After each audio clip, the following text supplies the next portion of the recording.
What's going on, guys? Welcome back to the WrestleGasm YouTube channel. Just before we get into today's video, I'm currently in the editing process of it, so it's already recorded. But I just want to give you guys this heads up. If you hear this kind of annoying, it's a very soft, quiet sound, so it's not going to hopefully bother you too much. But if you keep hearing it throughout the episode, it's because I have a new microphone, and the sound is my headphone cord bumping up against the mic arm. I didn't realize it was a problem until editing it, so I can't really take it out. So I just want to apologize for that in advance, and yeah, I'm gonna have it fixed before the next episode, I promise. Anyways, I'm gonna stop wasting your time. Let's jump straight into today's episode. What's going on, guys? Welcome back to the WrestleGasm YouTube channel, where today we are here with episode 13 of my 0000 challenge on TEW 9 Fusion Pro Wrestling. Now, I recorded an extra intro to the previous episode talking about I've been kind of absent from this series for almost a month. I've had a lot of other things that, like I said then, I'm not going to bother you guys with excuses. But I just wanted to acknowledge it real quick to say, normally I try to aim for 2 episodes a week so that things are still really fresh in my mind and I know what I'm doing and where I'm going with the show. But obviously, because it's been a bit longer, you know, I've got to try and remember some things. I obviously rewatched the last episode to death before uploading it, so I remember kind of where we're at, but I don't necessarily I haven't retained the knowledge of what I was gonna do moving forward. So it's gonna be kind of a fresh booking slate moving forward. I do remember some key things that I'm still going to use, but for the most part, it's going to be kind of a fresh booking slate. But I know that's not, I wasn't filling you guys in on the booking details because I didn't want to spoil things for you guys. So it's mostly a me thing that it's going to be new. But regardless, we are here. It is episode 13. There's a couple things we need to jump into. So our finances at the moment are really kind of questionable.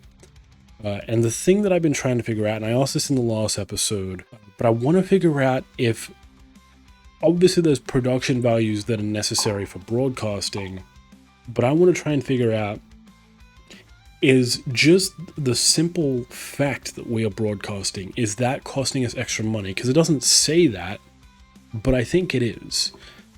And that's not just based on this save, that's other saves I've kind of experienced that as well. So I'm thinking that might be the case. If that is the case, maybe we won't broadcast every show, maybe we'll just save it for the larger events. But there's a couple of things that can help us financially. One of them, we need to look at the merchandising. This has been, if we go up here, that's been costing us a pretty penny.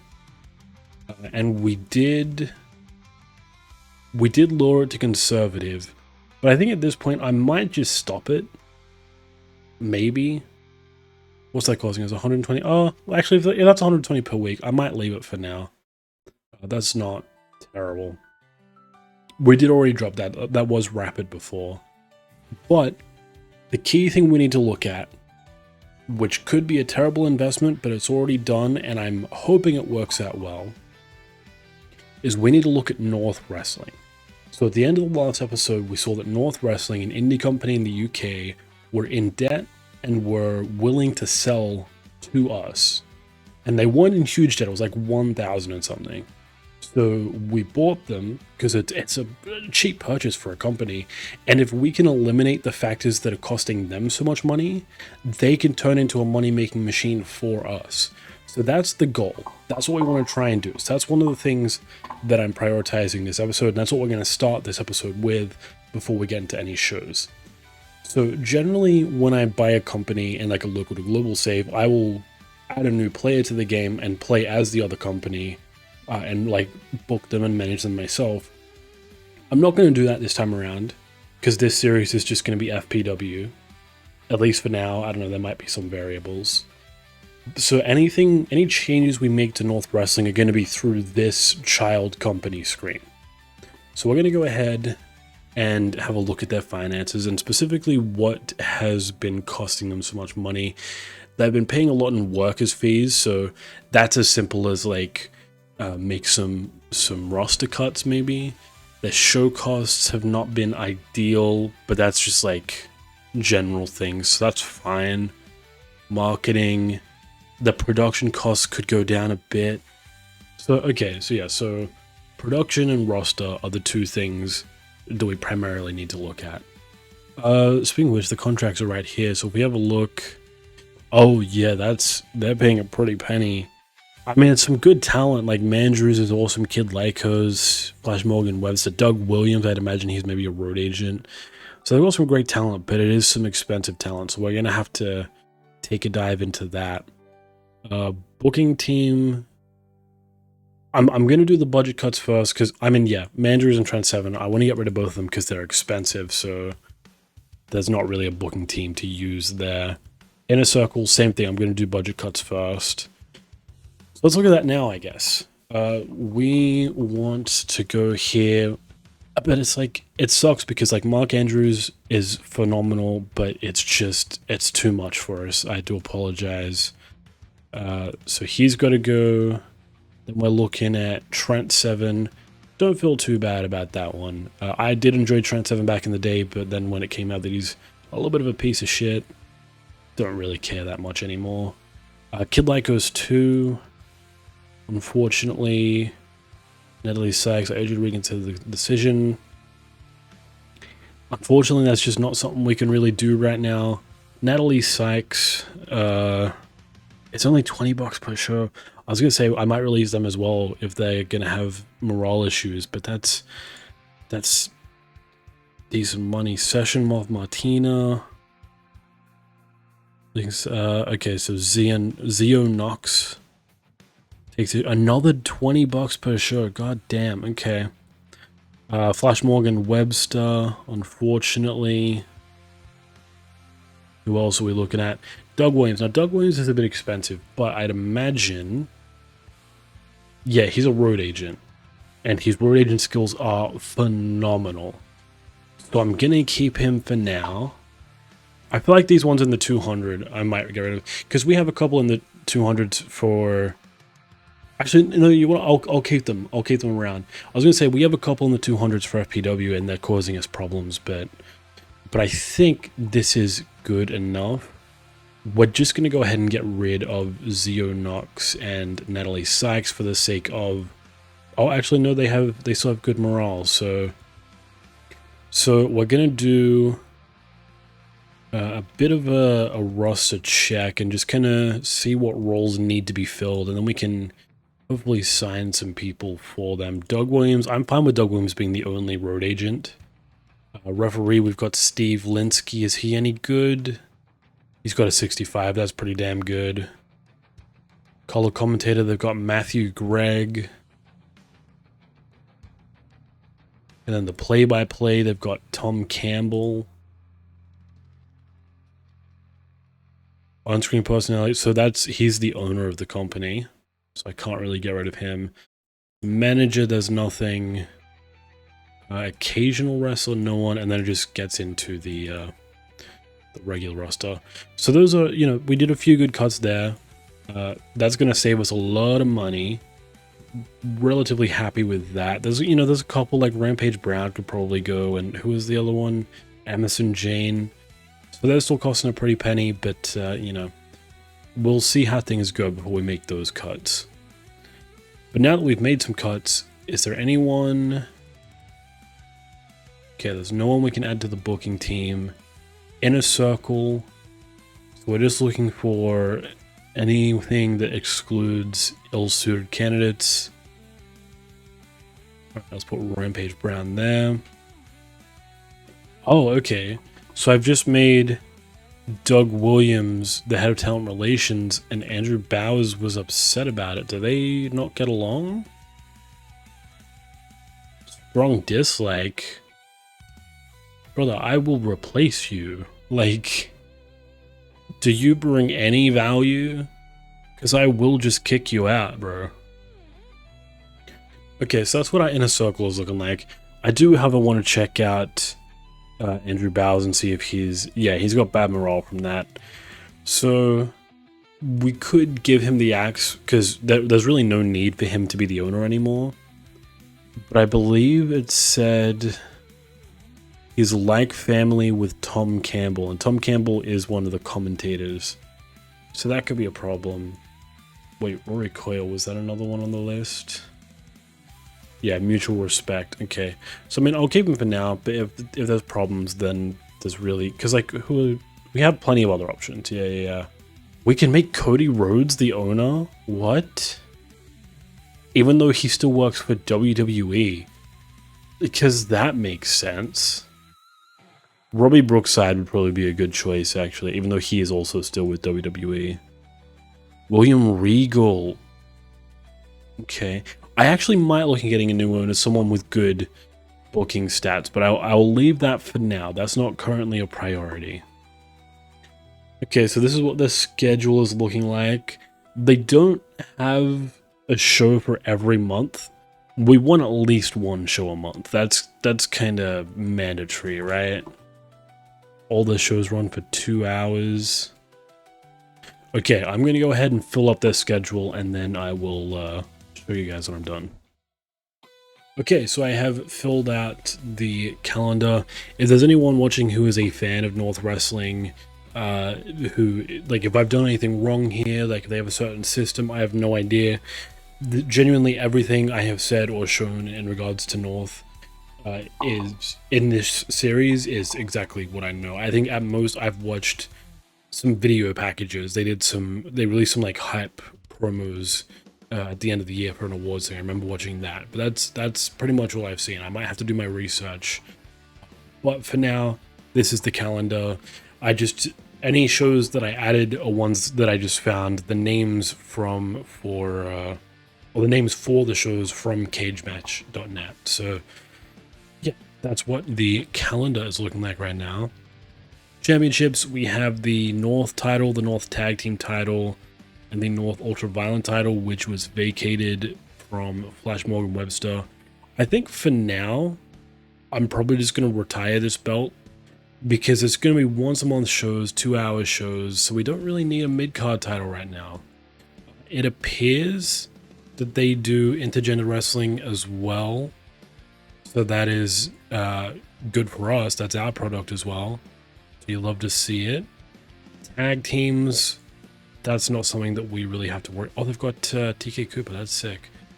Production, okay, this could be an important aspect, because so I guess they had production levels but lowered it because they were spending so much money.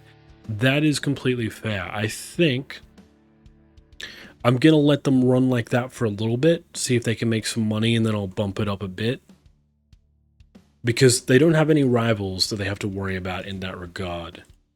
Like view rival levels, there's nothing there.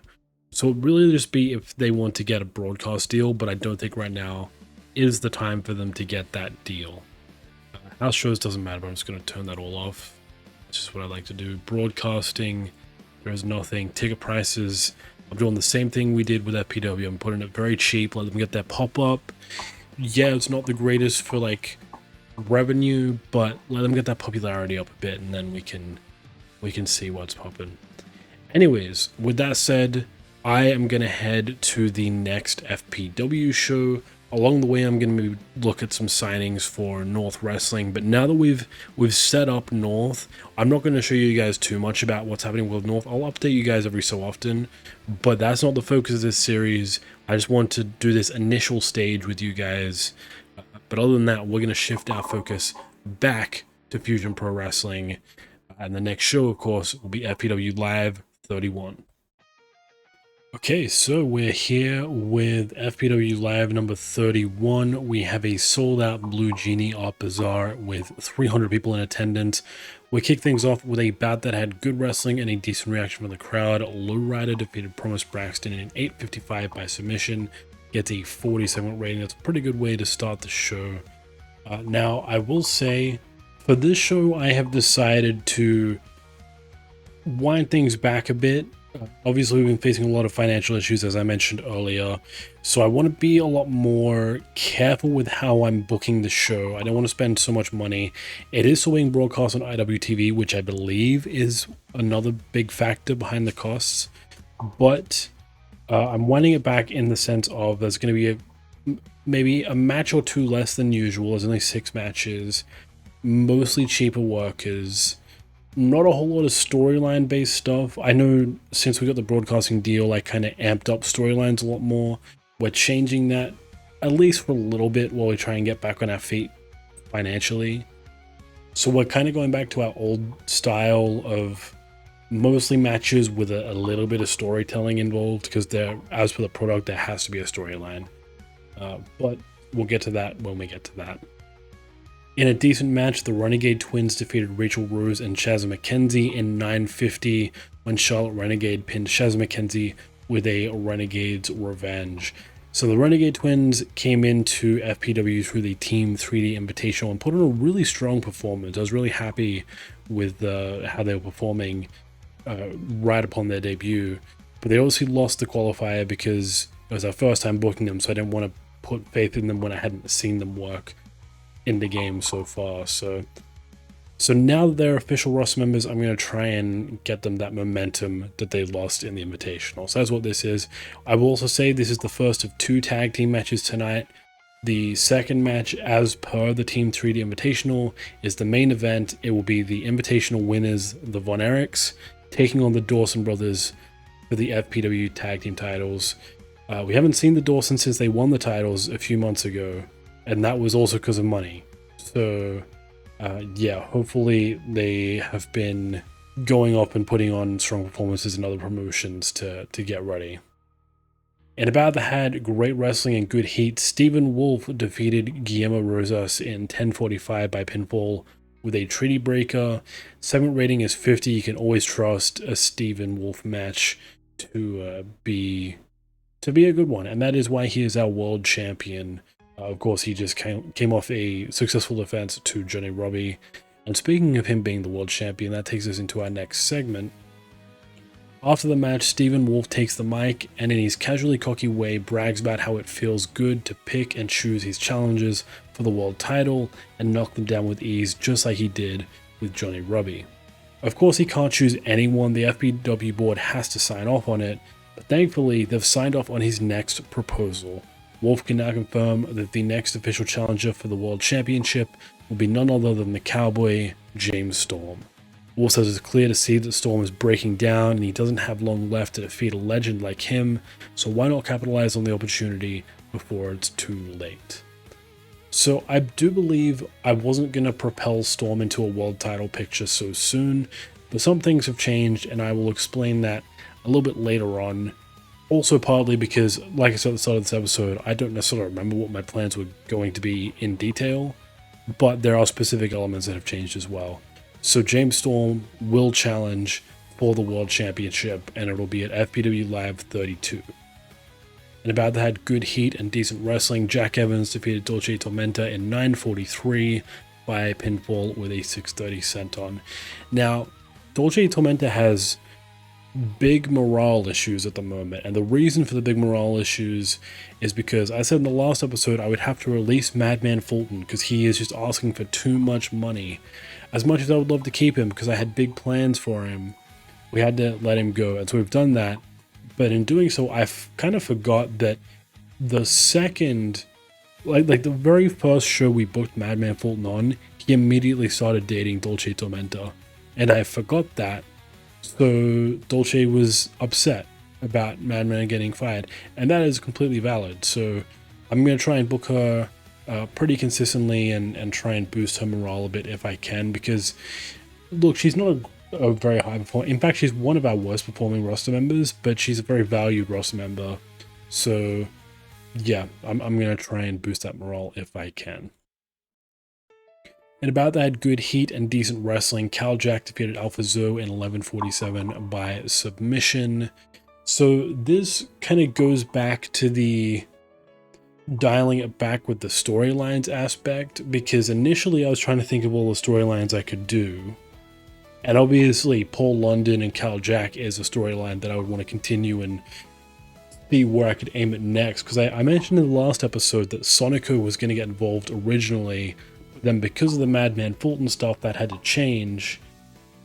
And so then I was like, okay, well, where do I take it now? And I think for the moment, there doesn't need to be something actively happening in that storyline. We can just go and have Cal Jack get some victories under the tutelage of Paul London. So that's what we're doing for now. But that's also just because we're taming things a bit story-wise. But a 40 is really good. I believe, if I'm not mistaken, the next match is the main event. In a bout that had great wrestling and good heat, the Dawson Brothers defeated the Von Erichs in 14:07 when Zane Dawson pinned Marshall Von Erich. The Dawson Brothers make defense number 1 of the FPW Tag Team Championship. A 48 rating is really good. Could have been a little bit better, but I'm actually still really happy with that. I think that's a very solid match. Yeah, there was... Look, I don't think there was ever really a scenario where the Von Erichs were going to win. I prefer the Von Erichs just because I'm a massive fan of the Von Erichs, and I mean the entire Von Erich family, obviously, but specifically this tag team as well, Russ and Marshall. I have been a fan of theirs since they first debuted at TNA Slammiversary, which was over a decade. It was like 2012, maybe. Anyways, that's beside the point. I love those guys. They've been strong performers for us, so I would have loved to have made them our tag team champions.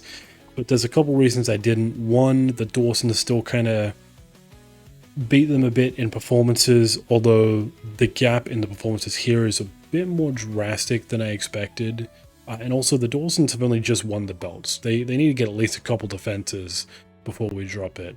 Unless, of course, something crazy happens. Like if we sign like a huge tag team that are putting on, like, you know, the best performances possible, then I'll just drop the titles to them immediately. But for now, there is no reason for me to not want the Dawsons to get at least a couple defenses. So, we wrap things up. We get a 44, increase our pop in 18 regions. Fans were disappointed that of the storylines further during the show, none really had any dramatic stakes. I was worried about that when it came to kind of winding the storylines back, so maybe I'll do a little bit more in the next one, but I don't want to go crazy, because in the last episode, that was one of the problems I had. I was writing full-on segments and like 4 or 5 storylines each show, and it was too much, so I gotta try and find a balance. Address the locker room. Okay, we're gonna go for the 2 people who are still upset, Paul London and Dolce Tormenta. Paul was happy with the speech. Dolce seemed pleased. Financial report, we lost $1,000 on that. As you can see, we've gained $5,000 since we were on, like, since the start of the episode. That is largely because North has been doing pretty well for us. They gained us over 2K in the first month, so that is very good to see. Popularity recap, we're going up everywhere. Mid-South, we jumped up 2 points. You'd love to see it. Yeah, that's really, really good, actually. I'm very happy with that. So yeah, as per usual, I'm going to head back to the main screen. If there is anything important there, I will show you guys. If not, I will see you guys for FPW Live 32. Okay, so we are here with FPW Live number 32. Because we jumped up 2 points in popularity on the last show, we are now coming to you from the Red Oak Ballroom in Austin, Texas. Where we have 352 people in attendance. I think this venue gets up to 375, I believe, so we're not quite a sellout yet, but we still needed room for that extra 52 people, so here we are. I will say this show, once again, doesn't have a lot going on in the storyline department, but it does have something pretty major going on, and in the next episode, I will try and introduce some more kind of side arcs and see what's going on there. But to kick things off, we have a decent match in which Alphazo and Trey Lamar defeated TNT in 11:06 when Alphazo submitted Terrell Hughes 38.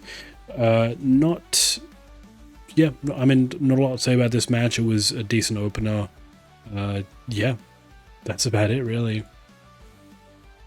And about that had good wrestling and a decent reaction from the crowd. Radar defeated Ace Perry in 9:27 by pinfall. Now 46, that's a segment rating that we want a little bit more. That's kind of what we're striving for. Pretty good match. Radar needed some momentum, so there we are. In a decent match, Zeta Zang defeated Dolce Tormenta in 9:10 by submission with a sleeper hold. This gets a 35 segment rating. So obviously Dolce was off her game because of the morale issues. I'm still going to try and get her out of that hole, but if we can't, then we unfortunately might be releasing her from the roster, but I'm willing to stick with it for a little bit. The other thing to kind of note here is Zeta Zhang. The last time we saw her, she lost to Cal Jack as the Team 3D Invitational event, and was coming out of this storyline of her having a string of defeats, and Paul London was trying to capitalize and be like, I can mentor you to be, be the fighter you're meant to be. Obviously, the storyline ended with her losing, but now she's going back to winning. There's not a storyline attached to it, but there would be an implied story in that, because she told Paul London so many times straight to his face, like, no, you are not what I need. You can't teach me shit. Like, I know what you do. You're not what I need. And then to have Paul London and Cal Jack basically humiliate her at the Team 3D Invitational, she has a new refreshed sense of urgency and ferocity. And so that's kind of the mindset I'm using in terms of why she's now breaking her losing streak.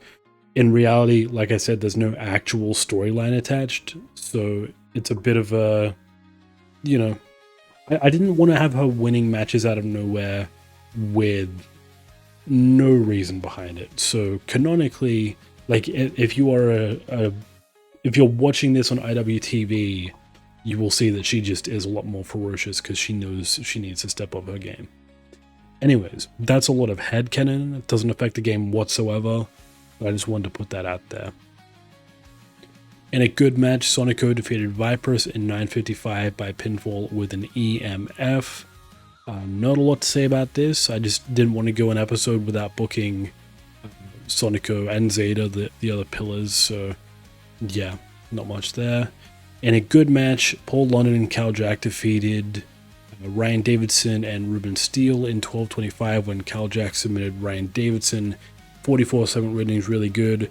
Paul London, we don't get him in the ring very often. He's usually just a manager for Cal Jack, but I do want to try and get him in the ring a bit more, particularly in a tag team with Cal Jack. Really try and have that alliance, I guess, have them build up the tag team division a bit.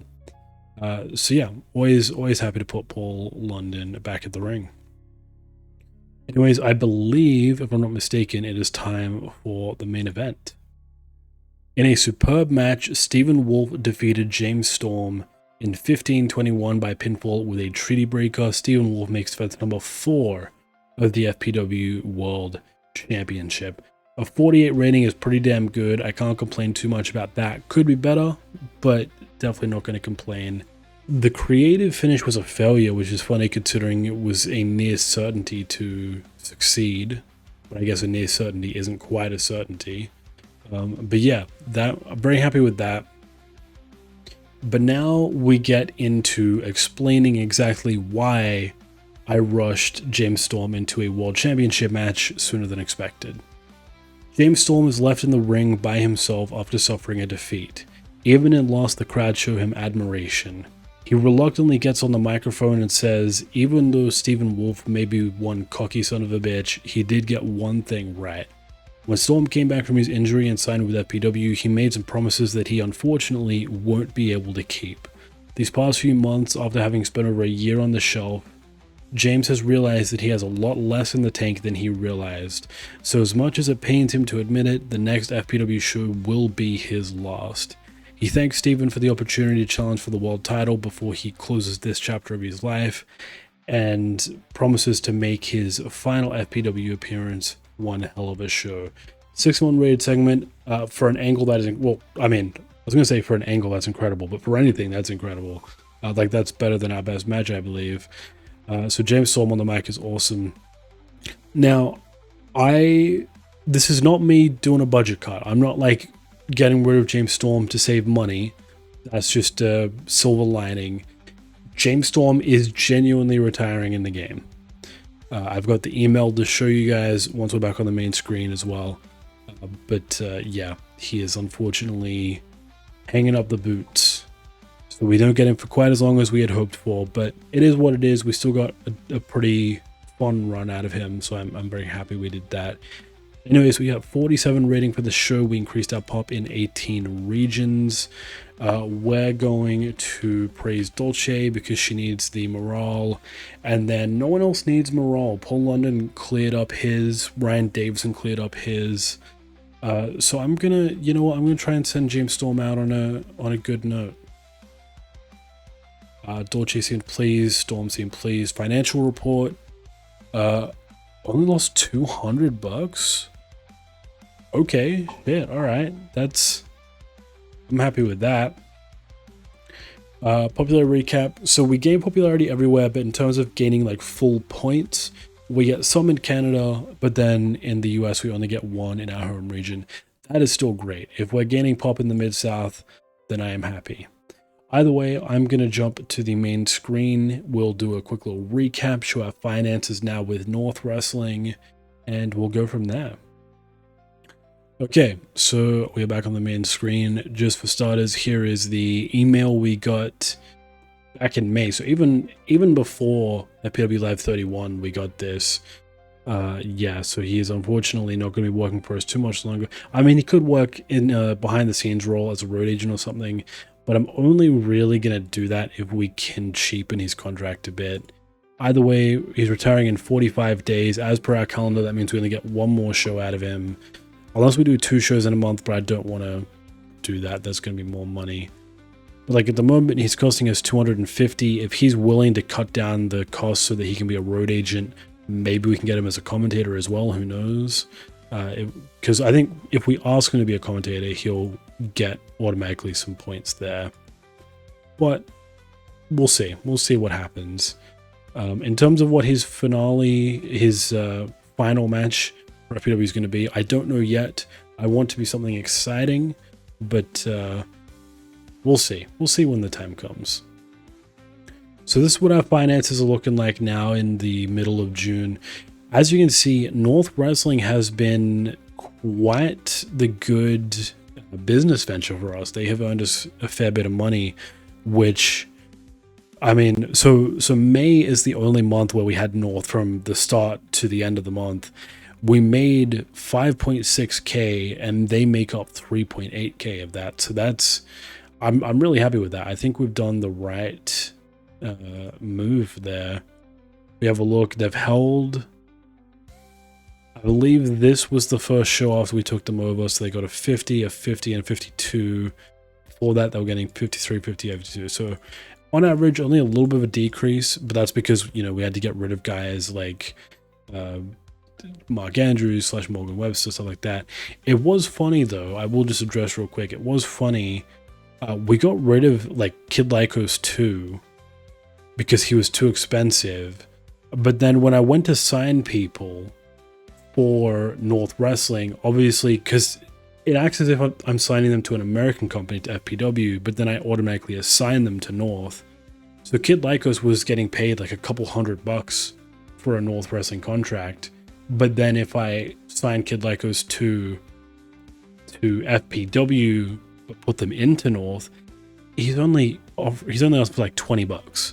So that's, we kind of scammed the system there, but that's, you know, that's what the game provides us, so that's what we're doing. I do think though, when we released him from North initially, he probably got bad morale in North, and sending him back means he might affect the locker room a bit. So if we, yeah, he's angry. I think I am actually going to get, I am going to release him as well, on the basis that he and Kid Lycos 1, I have both of them on the roster because why not?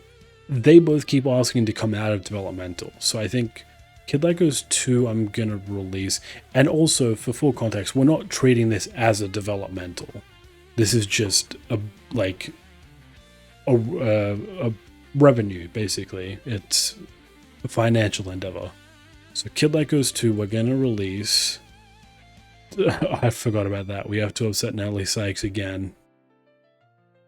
Kid Lycos 1 I might also release just because he keeps asking for... Oh, not upset. Okay. Keeps asking for developmental, but if he's not upset, I'll leave him for now. Natalie Sykes... Not upset. Okay, alright, cool. Well, yeah, so Grotto's a name that I signed for relatively cheap. Martin Kirby, things like that. Anyways, we're not going to focus too much on North. The other thing I wanted to show you, I remember seeing maybe after the last recording, and I should have shown you at the start of this, but just completely forgot. So if we go story type, we go worker deaths. Okay, that's a new one. Just gonna waltz on past that and head to this guy. There's been a lot of casualties, you know. Hector Guerrero, Jake the Snake, Sergeant Slaughter, Tommy Dreamer, the Sandman, Tully Blanchard. A couple people here who, you know, I'm not gonna say I'm glad they're dead, but they're not the greatest of people. But The Rock dying is just wild. But yeah, I thought that would be just an interesting thing to share. But yeah, other than that, I don't think there's anything else to go over. Finances are the main thing we need to keep an eye on, and at the moment, we're doing very well in that department, so certainly cannot complain. The merchandise costs are... Oh, actually, yeah, no, I forgot we were keeping a conservative upgrade. I was going to say it's just running costs, but it is not. Anyways, it has been a long enough episode. I'm going to wrap things up here. Thank you guys so much for joining me today. I really do appreciate it, and I will see you guys next time.